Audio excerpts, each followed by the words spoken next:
matakot, kabahan sa mga kwentong nakakagimbal sa Kaistorya YouTube channel with daily post at 7 p.m. Dito sa Papa Dudut Stories, ikaw ay hindi nag-iisa.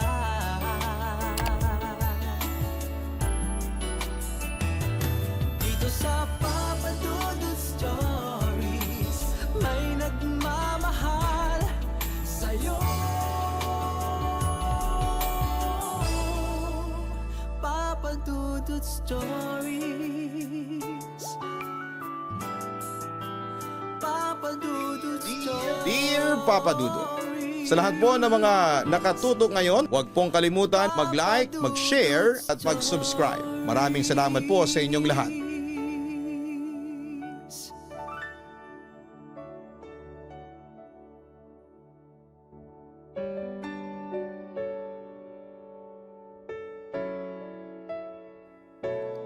Minsan, ang mga taong dumadaan sa buhay natin ay may dahilan.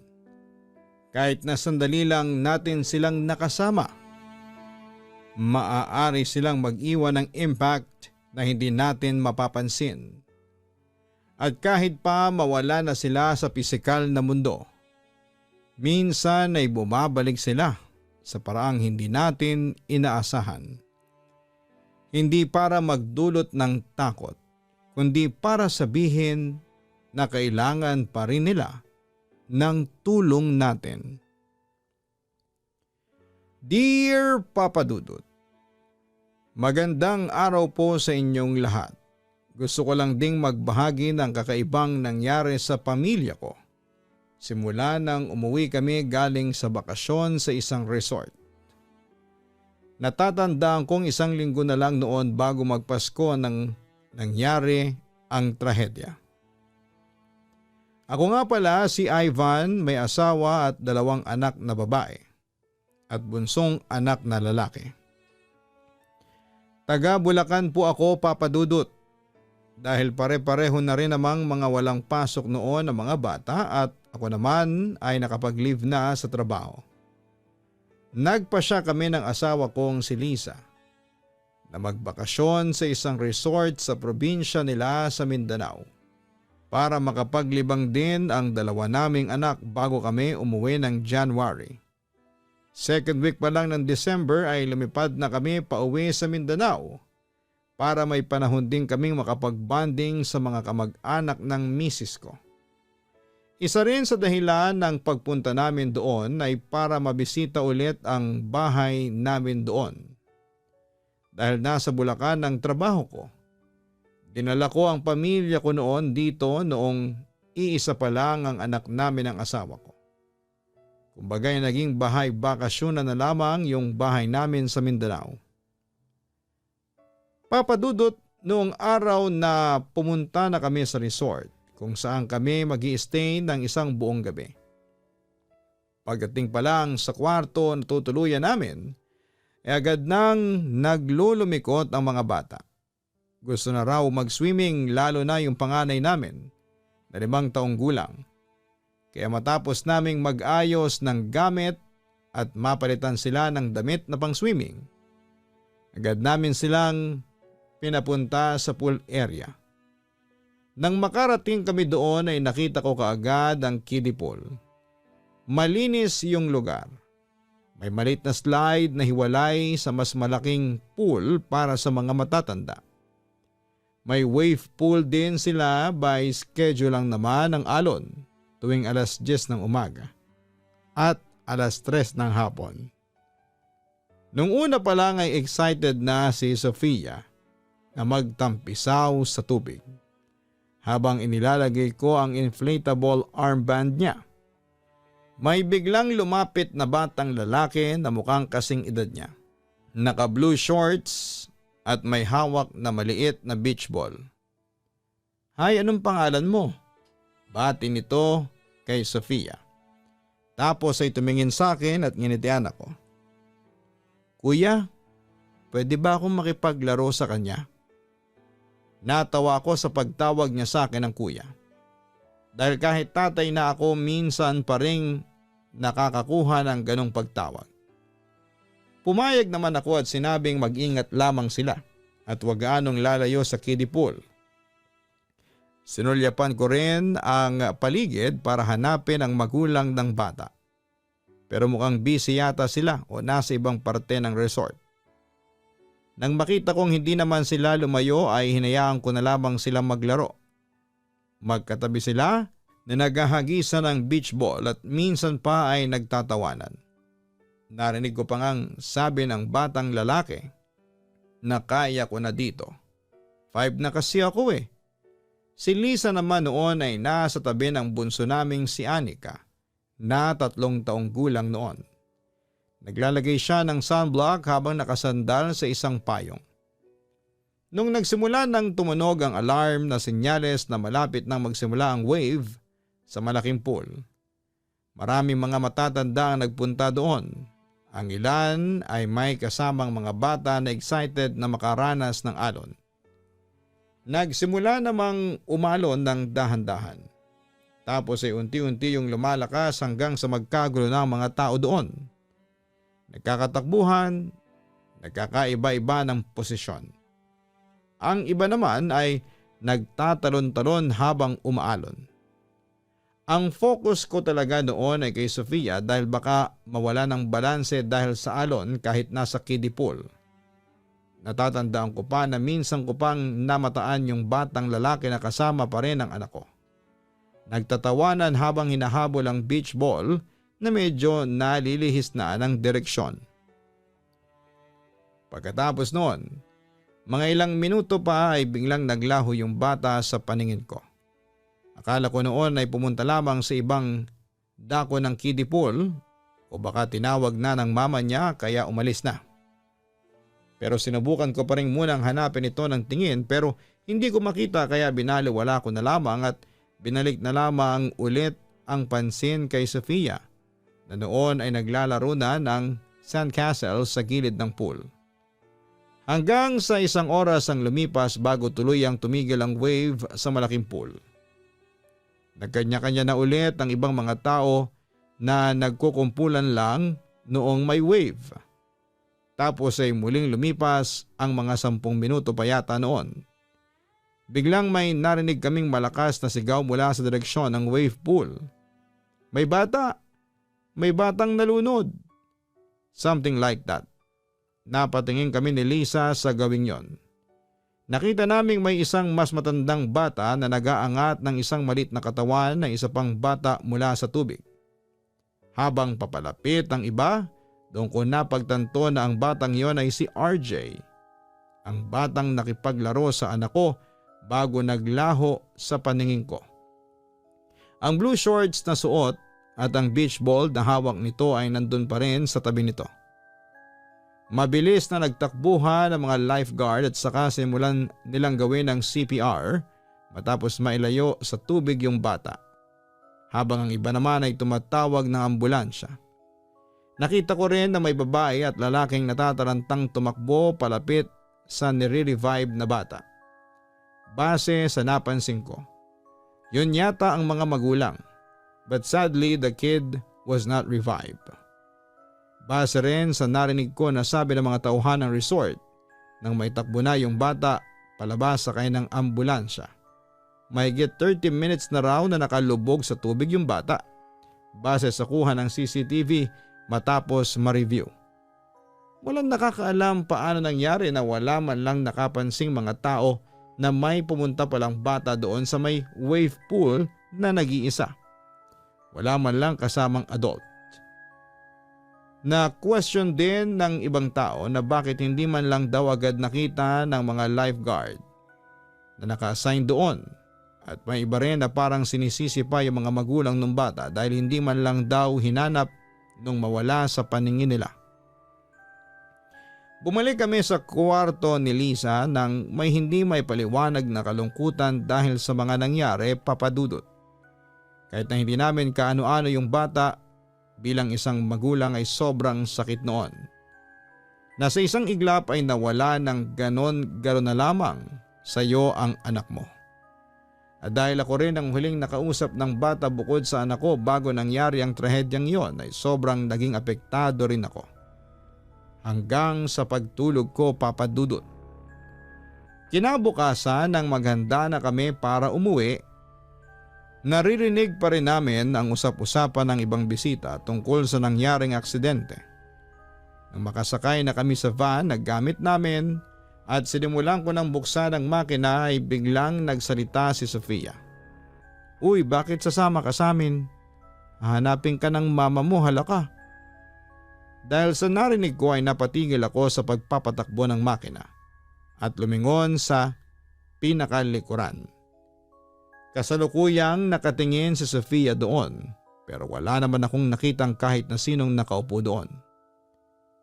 Base sa kung paano ito magsalita, alam naming pareho ng misis ko na hindi lang yon gawa-gawa ng anak namin. Agad na binuhat ni Lisa ang bunso namin at niyakap habang pinagsasabihan ni Sofia na umayos na ng upo dahil aalis na daw kami. Sinabi din niya na wala namang tao sa likuran. Pero alam kong pareho kami na nakakaramdam ng kilabot ng mga sandaling yon ni Lisa, Papa Dudut. Noong nasa 10 minutes na siguro kaming nasa biyahe, pinatulog na lang ni Mrs. sa mga bata dahil malayo-layo pa bago kami makarating sa bahay namin. Siguro para na rin hindi na magsabi ng kung ano-ano si Sofia. Matatakotin kasi ang asawa ko, Papa Dudut. Kaya hanggat maaari nga ay hindi kami nanonood ng mga horror films. Habang nagmamaneho pa uwi ay hindi ako makapag-focus dahil sa sinabi ni Sofia. Hindi ko rin maipaliwanag yung nararamdaman ko. Pero minsan ay parang may isang maliit na presensya sa pinakalikuran na nakasandal at nakatingin sa akin. Sa tuwing mapapatingin ako sa likod gamit ang rear view mirror, wala naman akong nakikitang ibang tao. Parehong nakadantay na ang ulo ng mga anak namin sa lap ng misis ko ng mga sandaling yon. Tanging si Lisa na nga lang ang nakaupo habang nakayuko at nakapikit. Pag-uwi namin sa bahay, agad naming inayos ang mga bata sa kwarto para makatulog na ng mas maayos. Bago ko sila iniwan ay sinigurado kong tulog na tulog pa silang dalawa habang magkatabi. Tapos nagkataon noon, Papa Dudut. Nailapag ko pala sa maliit na lamesa na maliit sa bed nila yung cellphone ko. Kaya nung binalikan ko para kunin, natigilan ako sa may pintuan nang mapansin kong nakaharap na si Sofia sa dingding ng kwarto at para bang may kausap. Noong nilapitan ko siya at sinilip ay mahimbing na ulit siyang natutulog. Sa nangyaring yon ay nahulog ako sa pag-iisip noon kung namamalikmata lang ba ako o totoo ba yung nasaksihan ko. Simula nang makauwi kami mula sa resort, kahit na ilang araw na ang lumipas ay hindi pa rin maalis sa isipan ko ang mga kakaibang nangyayari na mga napapansin ko. May pagkakataon kasi minsan na nakikita ko siyang naglalarong mag-isa sa sala. Naghahagis ng bola sa ere na parang may kalaro siya. At madalas pa nga ay parang may kausap siya sa isang sulok. May isang umaga noon habang naghahain ako ng almusal ay naririnig ko siyang nagsasabi, "Hindi ka pwedeng pumunta sa kusina, bawal dun tayong mga kids. Baka mapaso tayo sa kalan." Tumingin ako sa direksyon kung saan siya nakatingin at nakaharap pero wala namang tao na pwede niyang makausap.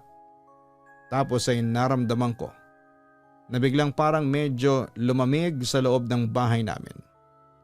Bigla na lang din akong kinilabutan. Hindi rin agad ako nakapagsalita noon. Nang may isang minuto bago ko nagawang tawagin si Sofia para magsabing maghugas na ng kamay dahil kakain na kami. May pagkakataon din na bigla na lamang tumalsik sa kung saan ang laruan niya nung nakita ko naglalaro siyang mag-isa. Tapos ay nasundan pa yon ang tanong niyang bakit mo naman tinapon yon? That's bad, RJ. Minsan kapag naririnig ko siyang parang may kaaway na, kinakausap ko siya at tinatanong kung sino ang kausap niya. Minsan ay sinasabi niyang si RJ, pero may pagkakataon na umiiling na lamang siya sa pagsagot na parang ayaw na niyang sabihin kung sino ang kausap niya. May pangyayari din, Papa Dudut, na biglang umaagos ng malakas ang tubig sa gripo nang walang sino mang nagbubukas. May isang beses din na nakarinig daw si Lisa ng pagtawa ng batang lalaki mula sa kwarto ng mga anak namin kahit natutulog na yung dalawa. Dahil parehong babae ang anak namin, lagi namin silang chinecheck bago isara ang pintuan at wala naman daw siyang nakitang pagmumula ng ingay na yon. May isang umaga pa, Papa Dudut, na nakita kong ang mga laruan ni Sofia ay inayo sa sahig ng kwarto nila na para bang may nagsagawa ng larong sundo-sundo. May mga guhit sa sahig na galing sa paa ng bata at basa yun. Nang tanungin ko si Sofia kung siya ba ang gumawa noon, ang sabi niya ay hindi raw siya kundi si RJ. Practice lang daw, sabi niya, para sa laro namin mamaya. Hindi ko alam kung ano ang i-react ko noon, Papa Dudut. Kaya ang ginawa ko na lang noon ay agad na pinunasan yung sahig at inutusan siyang iligpit ang mga toys niya dahil pupunta kami sa mga lolo at lola nila. Isang araw ay nagpa siya akong linisin ang van na sinakyan namin papunta sa resort dahil ipinapahiram lang sa amin yon ng kapatid ng asawa ko sa tuwing umuuwi kami ng Mindanao. Habang nililinis ko ang likuran ay may nakita akong maliit na beach ball doon na kulay asul. Kasunod noon ay bigla ko naalala yung hawak na bola ng batang nalunod sa resort. Magkapareho. Pero imposibleng mapunta doon ang bola, lalo na't hindi naman namin yon kinuha o ng mga bata. At sigurado akong wala silang ganong laruan dahil hindi kami bumili ng ganong uri ng bola. Kaya kahit na kinikilabutan ako ng mga sandaling yon, Papa Dudut, kinuha ko pa rin ang bola at nilagay sa isang sulok ng garahe bago ko simulan ang paglilinis. Pagkatapos ng kumulang 20 minuto, nung balikan ko na para dalhin sana sa loob ay bigla na lang yung nawala na parang bula. At sigurado akong wala pang kahit na sinong lumalapit sa garahe para lang kunin yung bola. Pagdating ng hapon ng araw na yon, kinausap ako ni Lisa habang nasa salas kami at nagmemeryenda. Tapos yung mga bata naman ay abalang naglalaro ng mga toys nila, di kalayuan sa amin. Ang sabi niya ay napapansin daw niyang dumadalas ang pakikipag-usap ng anak namin sa imagination friend nito. Sinabi ko na lang na baka natural lang sa bata yon at mabago din kaagad yon habang lumalaki siya. Kita ko ang pag-aalala sa mukha niya at medyo hindi kumbinsido sa mga sinabi ko. Pero sa huli ay nagkibit balikat na lamang siya. Hanggang sa dumating ang hapunan namin, kasalukuyan kaming kumakain noon nung biglang nagsalita si Sofia habang nakatingin sa labas ng bintana. Papa, bakit hindi pumasok si RJ? Natigilan kaming pareho ni Lisa, Papa Dudut. Napatingin ako sa labas kung saan nakatingin ang anak namin. Wala naman akong nakitang bata doon. Pero hindi ko alam kung namamalikmata lang ba ako nung sandaling yon nang may isang maliit na anino na parang paalis sa may bintana. Ako naman ay napatayo kaagad para i-check yon pero wala akong nakita. Pagkatapos si Lisa naman ay kinausap ng maayos si Sofia para ipaunawa sa bata na hindi totoo ang nakikita nito kung sino man ang tinutukoy nito. Pero naging mapilit si Sofia. Iginigit pa rin niya na nasa labas daw si RJ. Tapos ay nag-promise daw na maglalaro sila palagi. Doon na parehong kinilabutan ng misis ko, Papa Dudut. Dahil doon ay kinabukasan ay agad na nagpatawag ng pari si Liza para mapabless ang bahay. Maging ang mga anak namin ay pinag-pray over din ng pare. Simula noon ay consistent na 3 araw na hindi namin nakikita si Sofia na nagsasalita tuwing naglalarong mag-isa. Nung papalapit na ang bagong taon ay nagpasya na magsama-sama ang ilang kamag-anak ni Liza sa bahay para salubungin ang bagong taon. Parang mini reunion na rin ang nangyari dahil lahat din ay may kanya-kanyang dalang niluto para pagsaluhan ang lahat. Habang abala kaming lahat sa kwentuhan, pag-prepare at iba pa ay nagsimula na rin kumain, yung mga bata naman na magpipinsan ay hinayaan naming maglaro. Nung una ay naririnig pa namin ang tawanan ng mga ito hanggang sa mapansin kong pumasok si Sofia sa kwarto niya habang magkahawak sila ng kamay ng pinsan nitong si Bea. Na anak naman ang bunsong kapatid na babae ni Lisa na si Lian. Pero mas maedad ng 1 taon si Bea. Inisip ko ng sandaling yun na siguro'y doon maglalaro o ipapakita yung mga laruan sa pinsan. Pero maya-maya lang ay narinig ko. Nag-aaway na yung dalawa sa loob. Nagsisigawan na, may umiiyak na rin. Dahil mga bata yon, kaming mga magulang nila ang napasilip doon. Nakita naming magulo na ang buhok ni Bea na parang sinabunutan habang umiiyak. Kaagad na tinanong ni Lisa si Sofia kung ano ang nangyari at bakit sila nag-aaway. Hindi rin naiwasang pagalitan ni Lisa ang anak namin kaya nakuhang sumagot ni Sofia. Nagaw niya kasi yung toy ko mama eh. Tapos pinalo niya pa ako sa mukha ko. Sira na din yung toy ko. Pumalahaw na din ang iyak si Sofia habang yakap-yakap ang sirang manika. Kaya pumakita na ako para hindi na lumala ang sitwasyon. Pero anak, ba't yung manakit? Kahit na anong mangyari, wag na wag kang mananakit, okay? Mahinahon kong sabi sa kanya. Si RJ naman ang nanghila ng hair ni Bea, papa, at hindi naman ako. Naiiyak na sagot pa niya. Habang kinakausap ko si Sofia ay napansin kong nakatingin siya sa isang sulok ng kwarto niya. Napatingin ako sa tinitingnan niya pero wala namang tao. Sa huli ay kami na lamang ni Mrs. ang humingi ng pasensya sa mga magulang ni Bea. At ganun din naman ang mga ito. Hindi na namin binig deal pareho yung nangyari. Dahil alam namin na away bata lamang yon.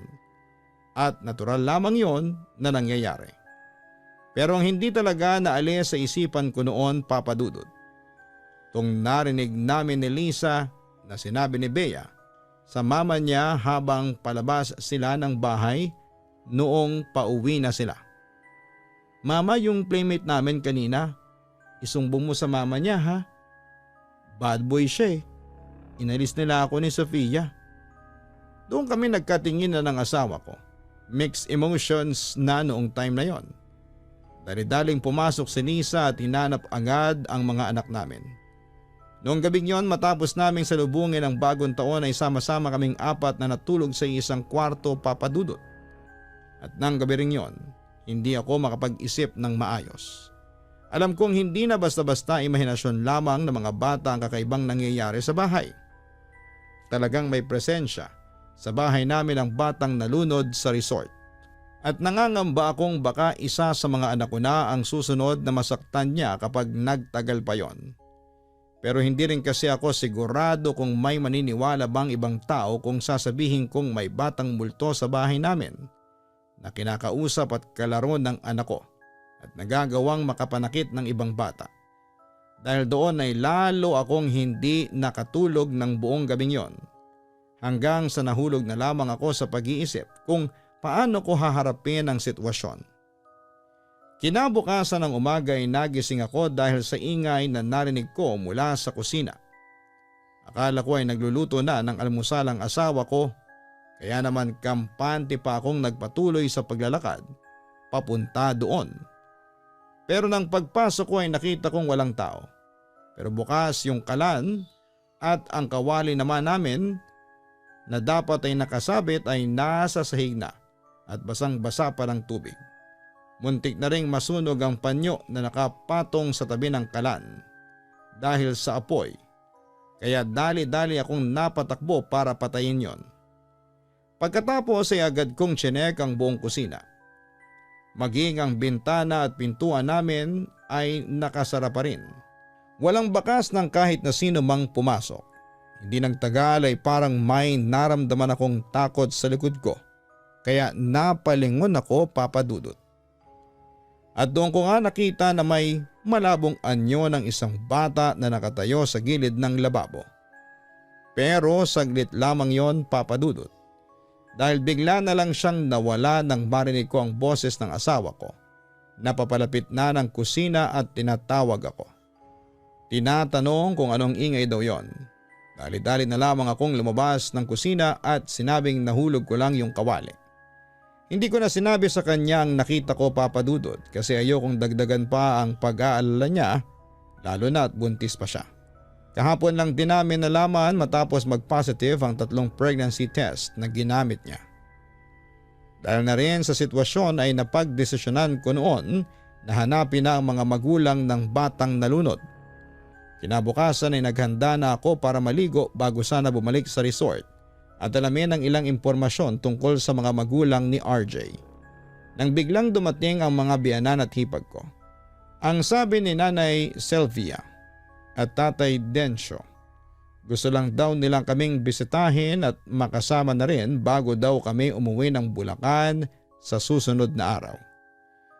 Kaya yung lalakarin ko sana, pinasya ko na lamang after lunch na lamang puntahan. Tuwang-tuwa naman noon sina Sofia at Anika na sinalubong ang lolo at lola nila na may mga dalang lutong pagkain at ang iba ay lulutuin pa lang daw nila dito sa bahay dahil para daw sa mga bata. Mas masarap daw kasi yon kapag bagong luto. Katunayan, Papa Dudut, ang araw na yon ay ang araw na hindi ko makakalimutan sa buong buhay ko dahil sa nangyari kay Sofia.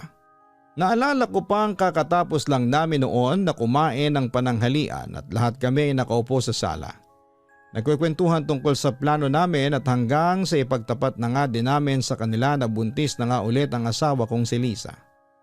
Nasa ganong senaryo kami noon, Papa Dudut, nang bigla na lamang nagsabi si Sofia na nasusuka raw siya.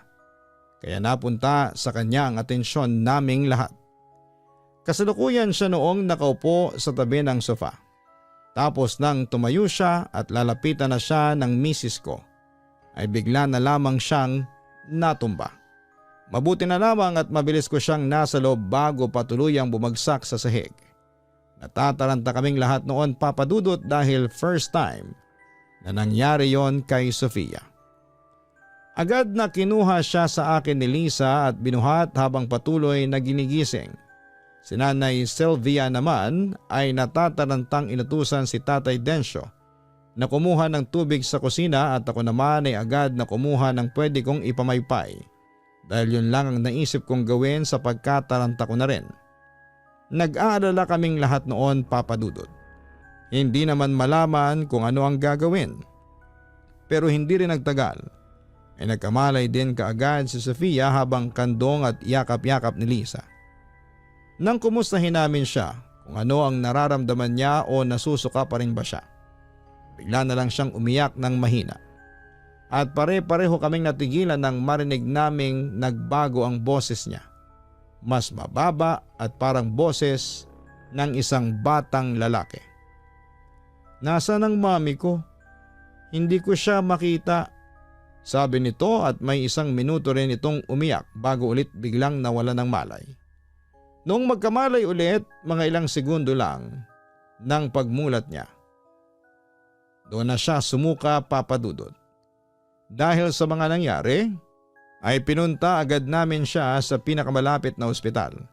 Pero matapos naman siyang makuhanan ng mga samples para sa mga lab test, nang lumabas din kaagad ng resulta ay wala naman daw silang nakitang kahit na anong abnormality na pwedeng maging dahilan ng pagkahimatay at pagsusuka daw ni Sofia. Agad ding pinauwi ang anak namin. Nagbigay lamang sila ng vitamins at gamot sa pagsusuka kung sakaling sumuka daw ulit ang bata. Nang makauwi na kami sa bahay, sinabihan ako ni Nanay Sylvia na samahan ko raw muna siya para sunduin ang albularyong kilala niya na kilala daw sa buong lugar nila. Sumunod na lang din ako dahil wala rin namang mawawala kung ipapaalbularyo namin si Sofia. Umalis kami ni nanay ng hapong yon habang si Lisa, tatay Densyo at Lian ay naiwan sa bahay para bantayan ang mga bata. Sa pagkakatanda ko, mga kalahating oras din kaming bumiyahe noon papunta sa bahay ng albularyong sinundo namin. At pagbalik namin sa bahay, agad na naghanda ang albularyo para magsagawa ng pagtatawas kay Sofia. Kumuha ito ng maliit na mangkok at nilagay doon ng langis na dala nito. Pagkatapos ay sinindihan yon gamit ang posporo. Habang patuloy lang ang albularyo sa ginagawa para itong may binabasang mga dasal. May pagkakataon na bumubulong pa ito. At makalipas nga ang ilang minuto ay sinabi nito sa amin na may kasamang ligaw na kaluluwa daw ang anak namin. Batang espiritu daw yon at kalaro daw si Sofia. Hindi naman daw yon masama.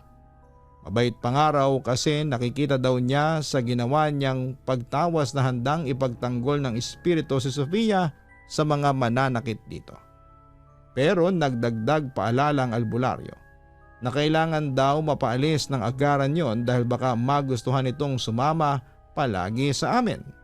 Kung hahayaan lang daw namin ay baka daw hindi na ito makahanap ng daan pauwi sa tunay na daan itong pupuntahan.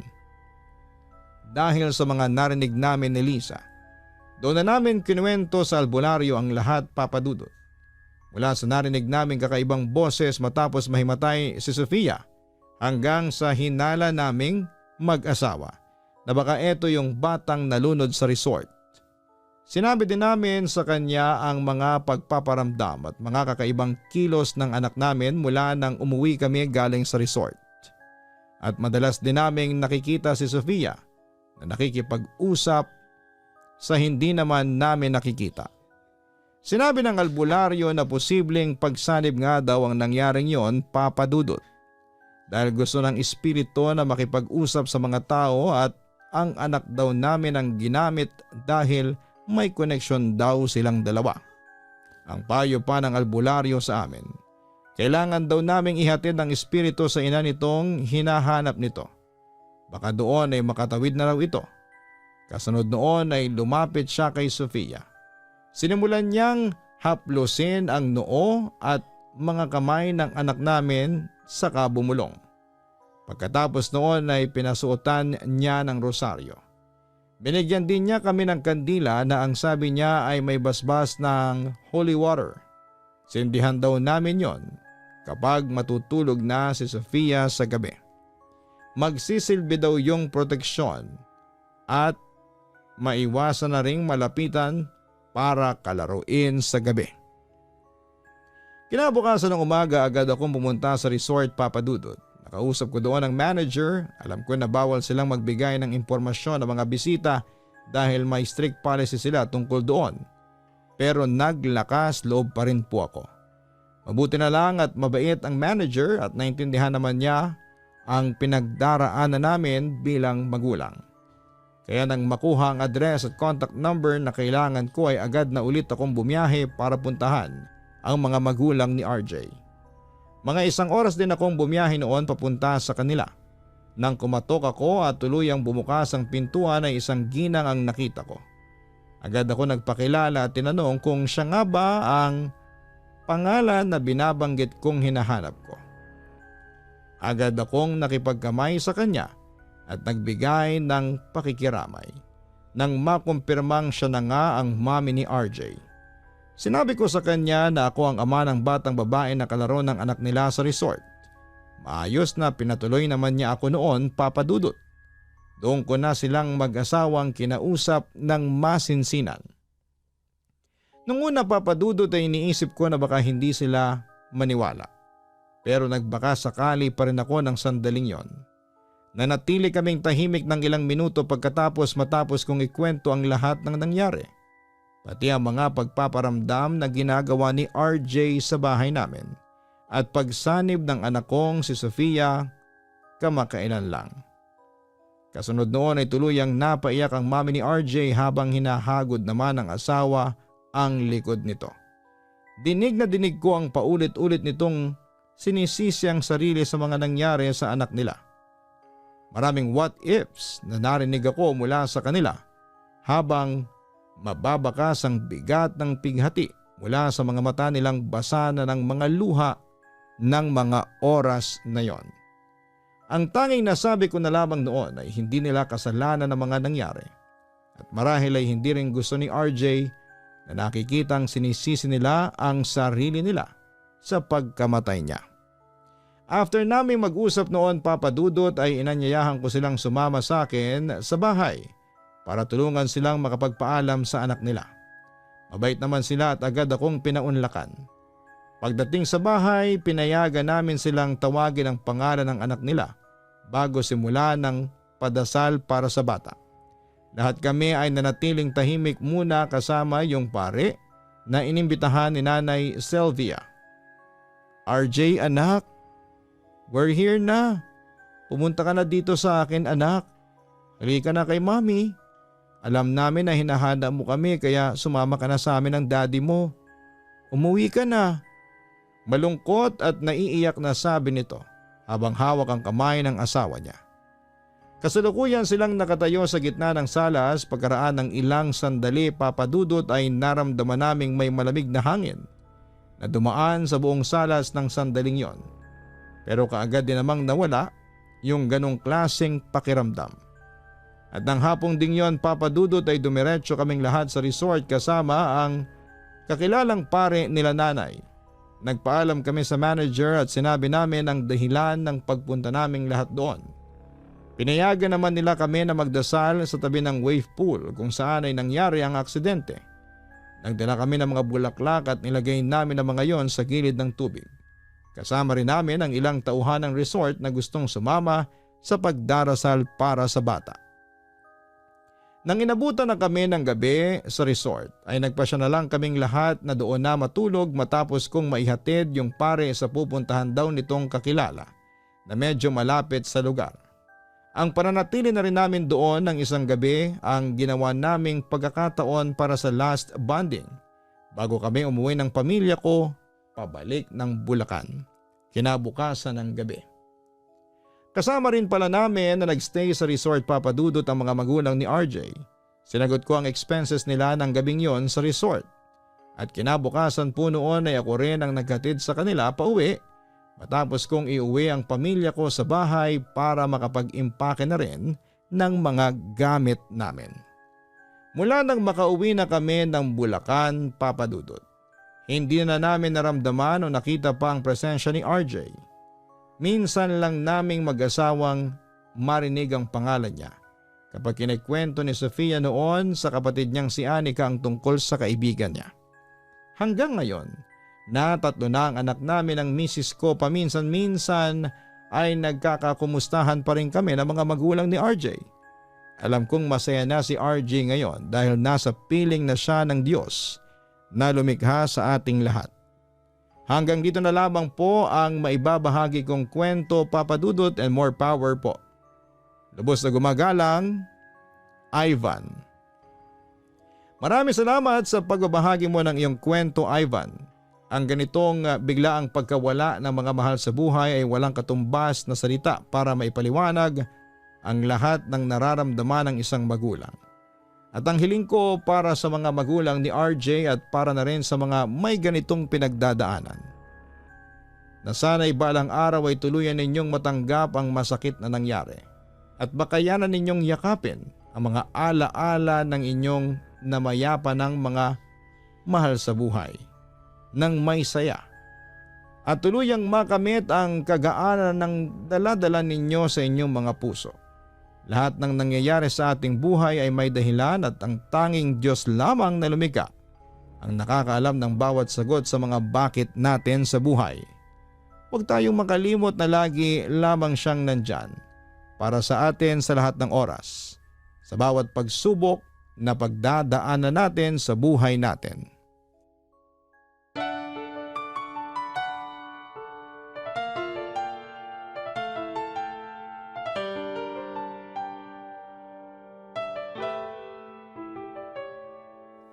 Ang buhay ay mahiwaga, laging may lungkot at saya.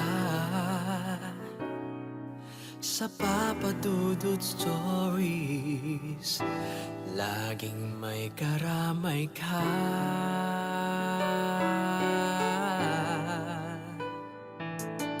Mga problemang kay bigat, dito ay pakikinggan ka. Sa Papa Dudut Stories, kami ay iyong kasama. Dito sa Papa Dudut Stories, ikaw ay hindi nag-iisa.